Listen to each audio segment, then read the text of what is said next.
నమస్కారం. బృహస్పతి గోచారంలో సంచారం చేస్తున్నప్పుడు ఆయన ఏ రాశిలో ఉన్నా కానీ ఆయన రాశులను చూస్తూ ఉంటే ధనుసును కానీ మీనాన్ని కానీ, అంటే మేషంలో ఉన్నప్పుడేమో ధనుసును చూస్తాడు, వృషభంలో ఉన్నప్పుడు ఎవరిని చూడడు, ధనుసుని చూడ మీనాన్ని చూడడు. వేదిక ఆస్పెక్ట్ తీసుకోండి.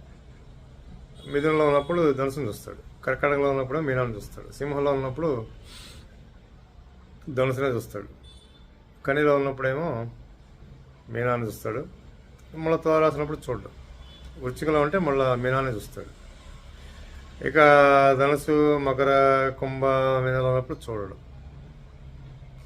ఇట్లా బృహస్పతి గోచారంలో ఆయన తన రాశులను చూస్తున్నప్పుడు ఆ రాశుల్లో కనుక ఏమైనా గ్రహాలు ఉంటాయి,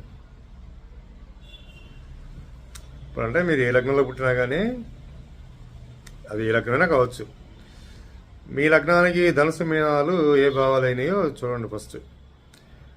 ఆ భావాల్లో గ్రహాలు ఉండి ఇట్లా బృహస్పతి యొక్క సంచారం యొక్క దృష్టి ఉంటే అప్పుడు ఆ భావం అనేది వృద్ధిలో ఉంటుంది, ఆ భావంలో గ్రహదశ కూడా వృద్ధిలో ఉంటుంది, మంచి ఫలితాలు ఇస్తుంది.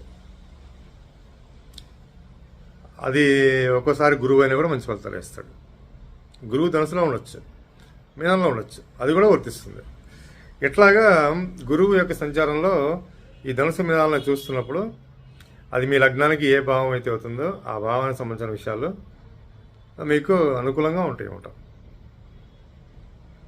అది లగ్నం అయితే తన భావానికి, తన స్థానం అయితే ధనానికి, తృతీయం అంటే సక్సెస్కి, 4 అంటే వాహనాలు, భూములు ఇట్లాంటివి, 5 అంటే స్పెక్యులేషన్స్ కానీ సక్సెస్ఫుల్గా టేకప్ చేయటం ప్రాజెక్ట్స్ని ఇట్లాంటి, 6 అంటే వృత్తి వ్యాపారాలు కానీ, తర్వాత ఆరోగ్య విషయాలు కానీ, రుణాలు కానీ ఇట్లాంటివి కూడా ఇబ్బందులు పోతాయి. 7 అంటే కూడా మంచి సంబంధం బాంధవ్యాలు పెరగటము, ఇలాంటి ఇట్లా భావాన్ని బట్టి ఫలితాలు ఉంటాయి అన్నమాట. అక్కడ గ్రహం ఉండి కూడా దాని దశ జరుగుతుంది ఇంకా బాగుంటుంది. ఒకవేళ గ్రహం లేదు ధనుసు మీనాల్లో, ఈ గురువు చూస్తున్నాడు అనుకోండి, అయినా కూడా మీ లగ్నానికి ఆ భావం ఏదైతే ఉందో ఆ భావం మంచి ఫలితాలు ఇస్తుంది. సంచారంలో గురువు ఎన్ని రోజులైతే ఉంటాడు అక్కడ అందులో మంచి ఫలితాలు ఇస్తుంది అన్నమాట.